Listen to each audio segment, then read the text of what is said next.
Welcome everyone, this is On Just Restart, and this time we're talking about Xenoblade Chronicles 3. And the topic for this video is questioning whether Xenoblade Chronicles 3 is going to be segmented like Xenoblade Chronicles 1 and 2, or open world like Xenoblade Chronicles X. We recently got the second trailer for the game, we got a new release date for the game that's even earlier than expected, July 29th, and there's even been a little bit more information coming out from different sites, including a bit more gameplay of the combat system that's actually giving us a bit more of a view of the overworld as well. So it's raising some questions. Is the game segmented like Xenoblade Chronicles 1 and 2? Which would kind of make sense given that it's Xenoblade Chronicles 3 following that storyline to some extent.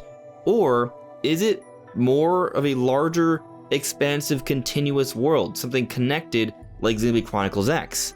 Well, that's what we're talking about today. Now before we jump to things, let me first very quickly talk about my social media. You may see a few different things here on screen. You can check that all out. It is linked in the description below. And of course, if you like what you're seeing here, you can subscribe or perhaps consider joining as a member. So as stated in the intro, there are a few different variations to how the Xenoblade games have had their overworlds. In Xenoblade Chronicles 1, you had these large areas that were fairly open, especially for the Nintendo Wii back in the day, and they were all connected. You could go from one to another, but it wasn't entirely open. You couldn't jump from the very top of the Bionis head and land near the Mechonis hand. That was not a possibility. You would have to warp there and go through at least one loading screen.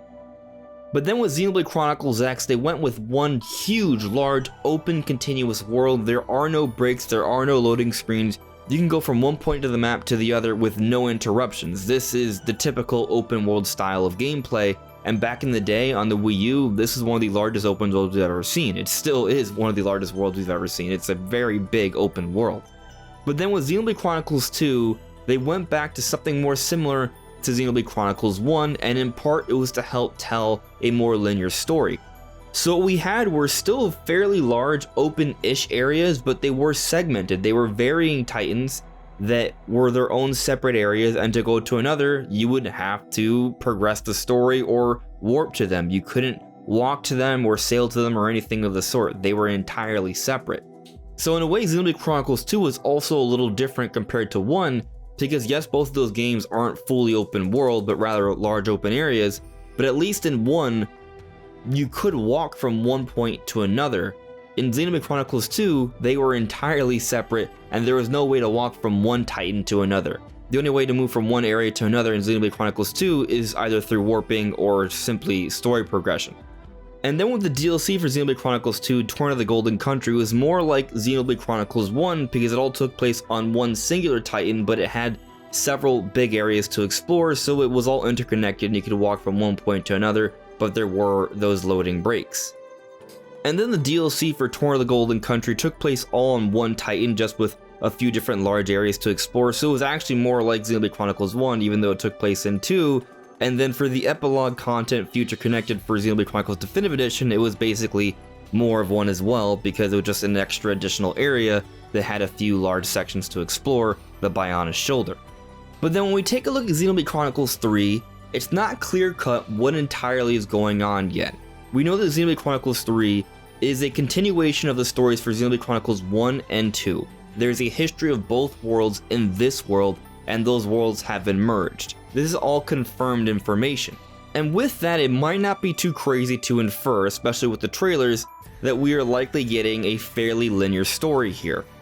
If that's the case, there's some reason to expect that this time around as well, similar to 1 and 2, we're going to be seeing large openish areas that are connected one by one, but not all fully open like it is in Xenoblade Chronicles X, something more like probably Xenoblade Chronicles 1, not even 2, because from what we've seen so far, there aren't individual titans that you have to be on in 2, but rather it seems to be one big sort of continent that has relics and monuments from both 1 and 2 scattered around this large world to explore. But when you consider what we've seen so far and how it all seems to be a part of one large world, from a story perspective, it may make sense to think, okay, they'll just simply treat it like Xenoblade Chronicles 1. There's also a possibility that this may be one large open world similar to Xenoblade Chronicles X.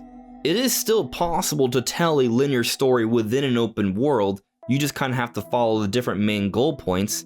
So I don't think it's an entire stretch to think that that may be happening, and there could simply be certain structures or areas that are locked for one reason or another due to story reasons or whatever sort of natural barriers they place, but overall the world could still be fairly open. But while the immediate thought is that yes, this seems to be one giant landmass, and in order to tell a story similar to 1 and 2, it may be the case that it may be a combination of large areas that are connected one by one that you sort of walk through similar to 1, so not one large open world but a whole bunch of segmented areas right next to each other. It's still possible. This could be one large open world that's entirely interconnected, and they could still tell a linear story similar to 1 and 2.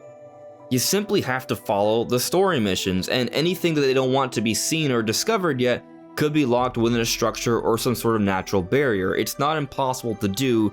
A lot of the world could still be accessible, but perhaps there could be limitations based on certain platforming abilities or power-ups or keys.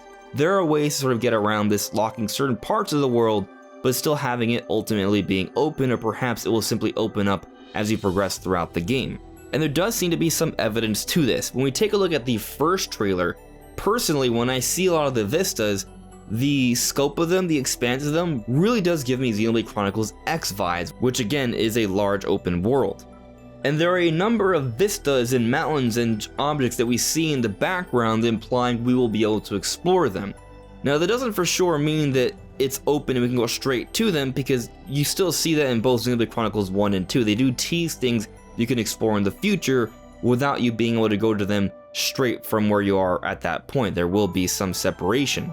But with the most recent footage we've gotten, not necessarily in the trailer, but some gameplay that's come out alongside of it, it appears that maybe this world may just be open. So if you take a look at this footage, what you may notice is that, yes, you're fighting in this sort of mountainous, foresty kind of like area, but then shortly beyond that, there's desert and structures. But then beyond that, there are mountains and other strange structures, perhaps a giant head or two of titans from previous games. The point here is that what we're seeing is that it almost looks like we're seeing different actual environments within reach.